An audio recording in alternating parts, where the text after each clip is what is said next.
All right. So, welcome back, my friends. This is Rodney.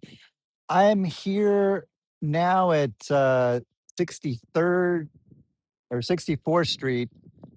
We're right at 64th Street, looking west down the peninsula. And what's interesting here is in the few days speaking to some people, some people are saying, well, there's a lot of beach down here. This is not what we typically call beach in any kind of common sense kind of way. When you go to the beach, do you sit in the wet sand? Notice these people picnicking on the beach, but they're sitting, in the distance. It may be hard to see them, but we see some people in the distance.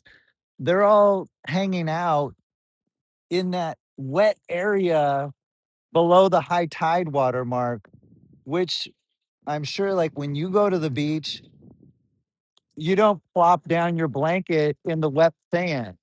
You tend to put your blanket up on the actual beach where there's dry sand that's above the high tide watermark.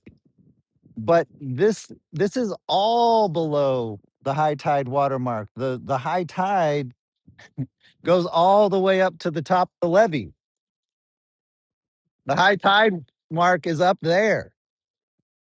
Uh, and of course we know behind that there's nothing. So the high tide mark really goes all the way up to the seawall. And that's the problem here, is that this is really not a significant beach in front of the seawall.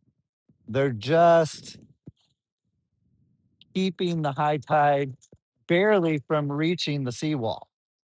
The beach is effectively gone. All of this portion below the high tide mark is not really beach. So, again, this is an exercise in futility for the time being. That is it.